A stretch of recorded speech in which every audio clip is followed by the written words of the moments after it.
आज का प्रातः क्लास है 9 जुलाई 1966।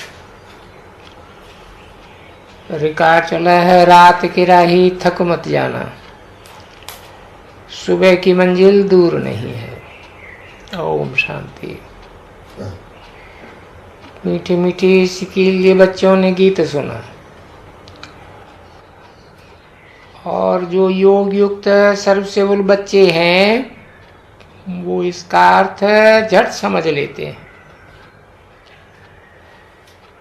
हम रात के राही हैं,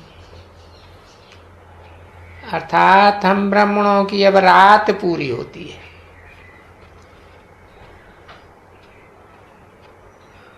ब्रह्मा का दिन है सतयुग त्रेता और ब्रह्मा की रात है द्वापर कलयुग। तो जो ब्रह्मा की रात और दिन, कोई ब्राह्मणों का रात और दिन। तो अब रात पूरी होती है, अज्ञान अंधेरी रात। भक्ति मार्ग को रात कहा जाता है। अंधश्रद्धा का मार्ग है, अज्ञान का मार्ग है। आधा कल्प रात का पूरा होता है। ऐसे तो हद के दिन और रात भी होती है। रात होती है 7 बजे से रात के 12 बजे तक। फिर दिन गिना जाता है, वो है हद का दिन और रात। ये है ब्राह्मणों की बेहद की अज्ञान की रात। वैसे ब्राह्मणों का आधा कल्प दिन,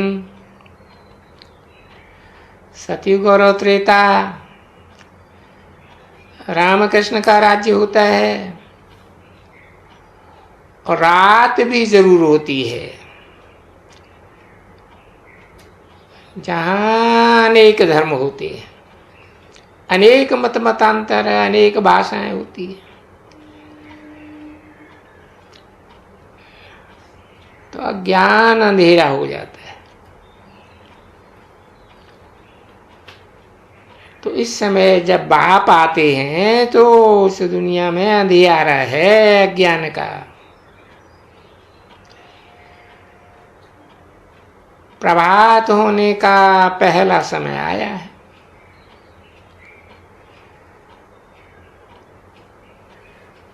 अभी प्रभात हो रहा है। बाप कहते हैं मीठे बच्चे, याद की यात्रा में थक मत जाना। जैसे वो जिस्मानी यात्रा होती है, पहले पैदल जाते थे, बहुत धीरे धीरे, बीच बीच में मंजिलें बनी रहती थी।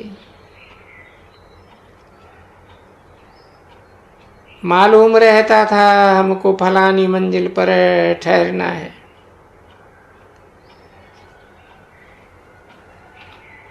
आगे बहुत सड़क थे, पैदल जाते थे।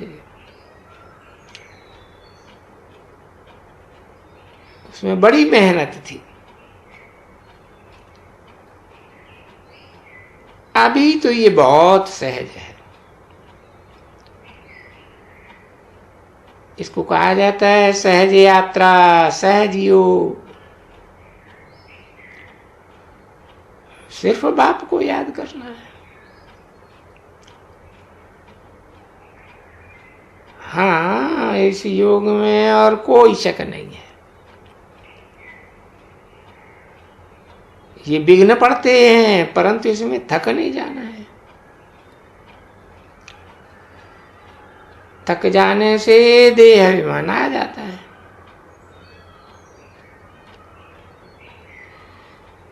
थकने का मतलब ही है देह अभिमानी बनना।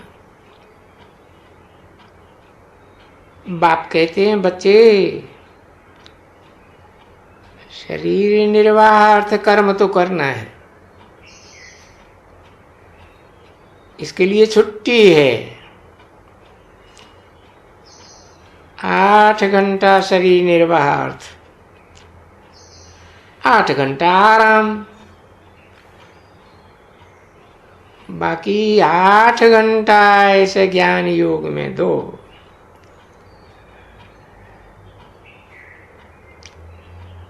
अभी पूरा 8 घंटा कोई दे नहीं सकते हैं।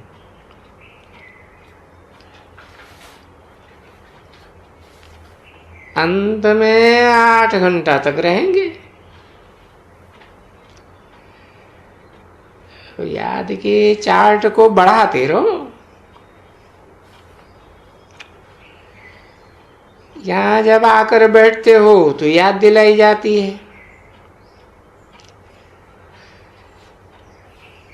यहां तुम निष्ठा करते हो।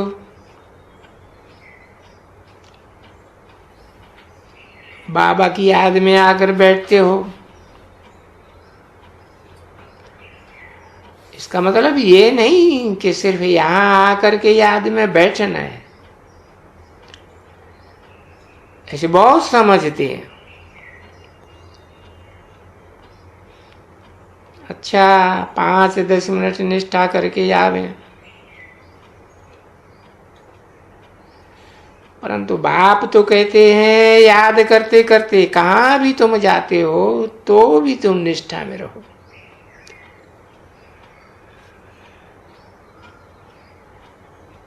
कहां गंगा स्नान आदि करने जाते हैं तो राम राम जपते हो ना। यहां तुमको कुछ भी सिमरना नहीं है, बाप को सिर्फ याद करना है। बाप बच्चों को कहते हैं तुम्हारा कल्याण ही याद की यात्रा में है, इसमें थकना नहीं है। इसमें तूफान बहुत आवेंगे,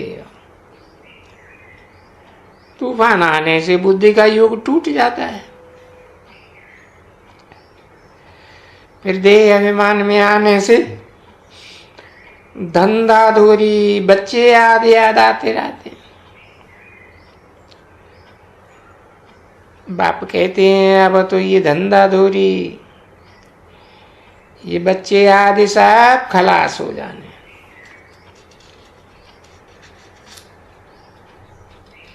तुम्हारे बच्चे ही कोई वारिस नहीं बनेंगे, सब खत्म हो जाएगा। अब तो वारसदार बेहद गए बाप के बच्चे खड़े हैं।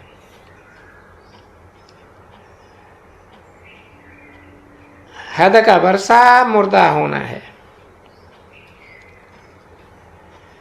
साहूकार लोग समझते हैं बच्चा बड़ा होगा, शादी होगी, ये होगा वो होगा, और बाप कहते हैं अब इतना टाइम ही नहीं है। इसलिए इस दुनिया से बिल्कुल ही मोह हटा दो। ये दुनिया तो कब्रिस्तान है ना। धंधा धोरी बच्चों आदि के चिंतन में जो मरेंगे तो मुफ्त अपनी बर्बादी करेंगे। शिव बाबा को याद करेंगे तो आबादी बहुत होगी। देह अभिमान में आने से बर्बादी होती है। देही अभिमानी बनने में आबादी है। जितना याद में रहेंगे उतना भविष्य 21 जन्मों का वर्षा पावेंगे। याद नहीं करेंगे तो बहुत घाटा पड़ जाएगा। वो घाटा फिर कल्प कल्पांतर के लिए हो जाएगा। इतने बड़े घाटे की बात है। ख्याल करना चाहिए। हम पूरा वर्षा कैसे पावें? धन की भी कोई लालच नहीं रखनी चाहिए। टू मच में नहीं जाना चाहिए। कोई देवाला मारते हैं तो बहुत फिक्रात हो जाती है। शिव बाबा को बिल्कुल भूल जाते हैं।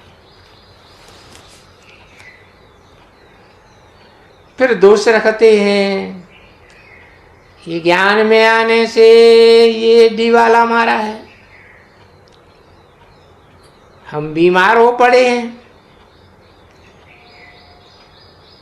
ऐसा ये कब नहीं समझना चाहिए।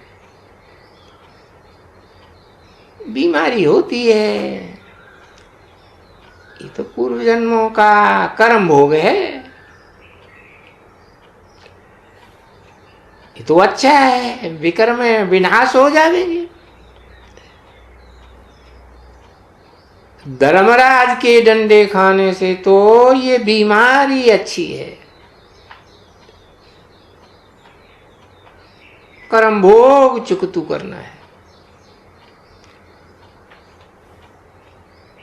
ये अंतिम जन्म का महारोगी शरीर है। कितनी संभाल की जाती है। चलते चलते खड़े हो जाते हैं, हार्ट फेल हो जाता है। ऐसी पुरानी दुनिया को तो एकदम बुद्धि से भूल जाना चाहिए। बच्चे देखते हैं बाप नया मकान बनाए रहे हैं तो पुराने से दिल हट जाती है। बच्चे कहते हैं बाबा जल्दी जल्दी बनाओ। पुराने मकान में तकलीफ होती है। तुम अभी जानते हो ये पुरानी दुनिया तो बहुत गंदी है। तुम्हारा ये है बेहद का सन्यास। तुम सारी दुनिया को भूलते हो।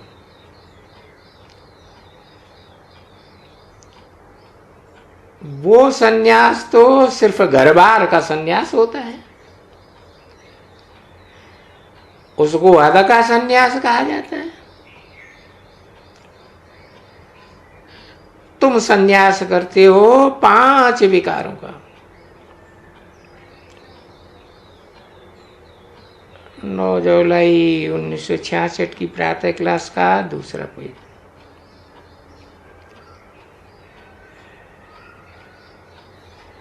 उनको ऐसे तो नहीं कहेंगे कि बेहद का सन्यास क्या होता है। वो तो तुम्हारे सिवाय किसी को पता नहीं है। बाप कहते हैं देह सहित तुम्हारे जो भी संबंध देह के हैं सबको तोड़ माम एकम याद करो। ये दुनिया तो इन आंखों से देखते हो, उसको भूल जाओ। तुम्हारी बुद्धि जानती है हम स्वर्ग का सुख लेने के लिए पुरुषार्थ कर रहे हैं। ज्ञान का तीसरा नेत्र मिला है। ये दुनिया तो सब कब्रिस्तान हो जानी है। इससे प्यार नहीं रखना है।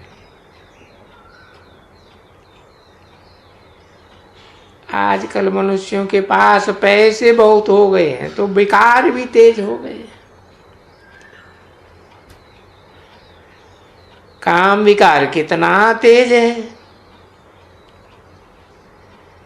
ये काम विकार बगैर रह नहीं सकते। 4-5 वर्ष रह करके फिर लिखते हैं बाबा आज भूत आया, काला मुंह कर दिया। कितना धक्का खाया, एकदम 5 मार से गिरे। पहले पहले है देह अभिमान, बहुत ऊपर से गिरा, ठक पुर्जा पुर्जा हो गया, खलास, हड्ड गुड्डे बिल्कुल ही टूट जाते हैं।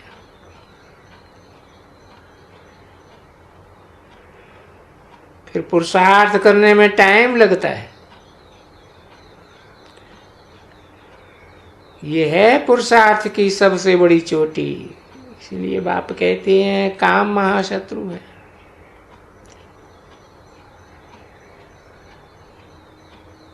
काम विकार को ही पतितपना कहा जाता है। कहते हैं बाबा हमको जल्दी पतित से पावन बनाओ।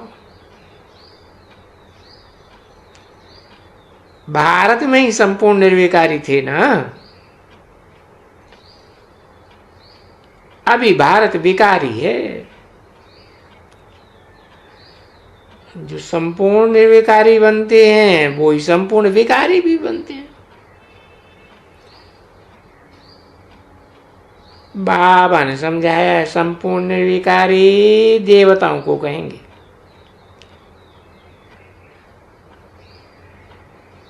बलराम राज्य में भी विकार की बात नहीं रहती, परंतु कला तो कम हो ही जाती है ना। तो वो दुनिया की ताकत कम हुई ना।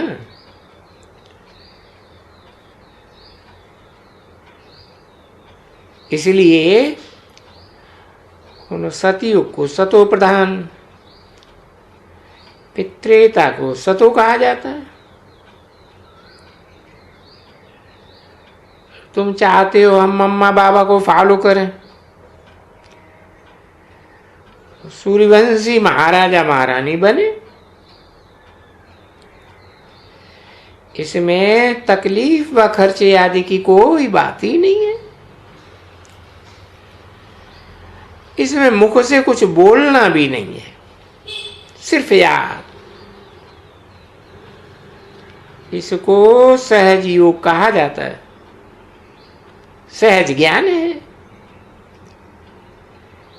बीज को और झाड़ को जानना है। भक्ति मार्ग में तो कितने ढेर शास्त्र जन्म जन्मांतर पढ़ते आए, तुमको पता पड़ता है कितने गुरु किए।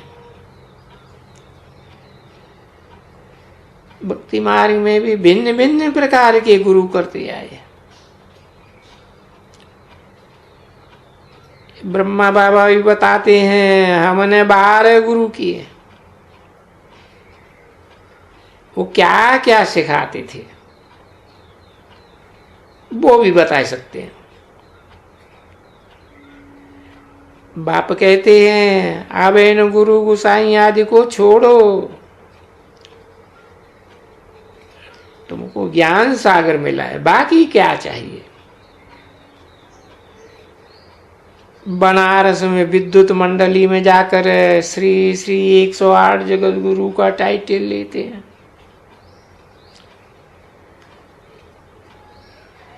बाबा ने शुरू में बनारस सेंटर खोला ही इस ख्याल से था कि विद्युत मंडली को पकड़ो,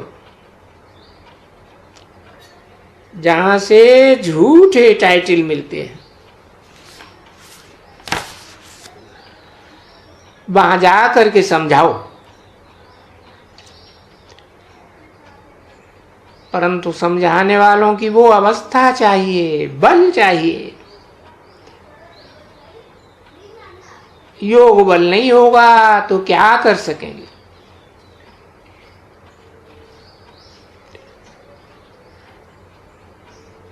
कोई को जा करके समझावें व चिट्ठी लिखें, ये झूठे टाइटल देते रहते हैं। ये साधु बड़े बड़े विद्वान जो भी हैं, उन्हों के लिए ही भगवान वाच है कि इन साधुओं का भी मैं उद्धार करता हूं। और भगवान ही इनका उद्धार करता है। तो वास्तव में श्री श्री 108 जगत गुरु तो वास्तव में शिव बाबा का नाम है, परंतु कोई ने भी वहां बनारस में पुरुषार्थ ऐसा नहीं किया है समझाने का।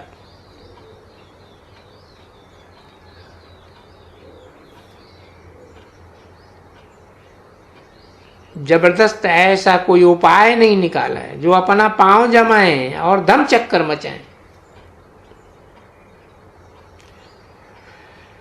चाहिए माता,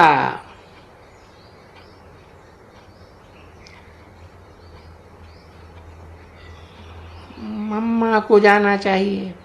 बाकी माताओं में इतना दम नहीं है जो विद्युत मंडली में जाकर के उनको समझाए। इस विद्युत मंडली द्वारा ही भारत का ये हाल हुआ है। बल कई अच्छी अच्छी बच्चियां भाषण बहुत अच्छा करती हैं, परंतु योग तो नहीं है। ताकत तो सारी है ही योग में,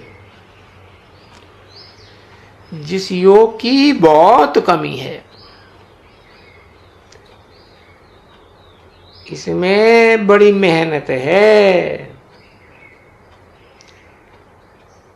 बाबा के आगे तो सभी महारथी है। जिन्हों का मम्मा के पीछे नाम डाला है, परंतु योग कम है।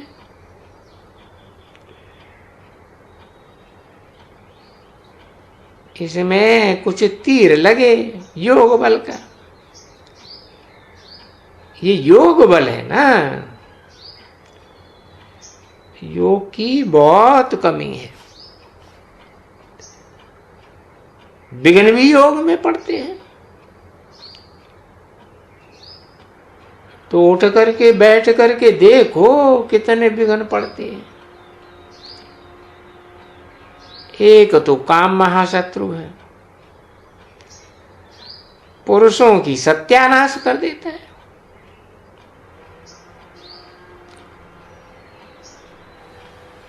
बाबा मिसाल देते हैं, वो अपने ही मुंह में खिसकता है। इनके पैर बहुत लंबे होते हैं।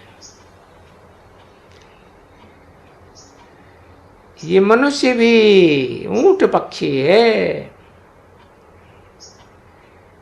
घड़ी घड़ी अपने मुंह में गिर पड़ते हैं,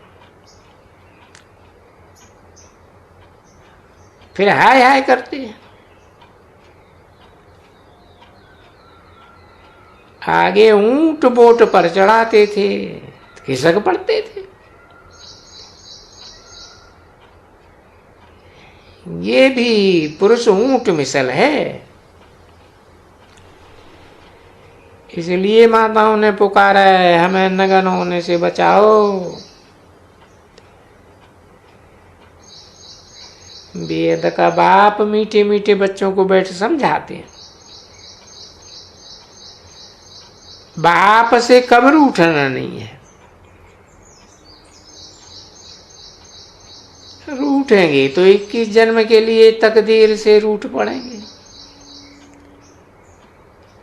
बड़े बड़े अच्छे अच्छे महारथी रूठ पड़ते हैं, नशा चढ़ जाता है। मैंने इतने को समझाया, फिर गिर पड़ते हैं। इसमें योग बल बहुत चाहिए।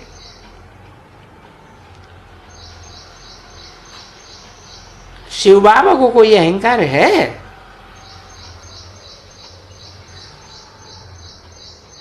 कितनी बड़ी अथॉरिटी।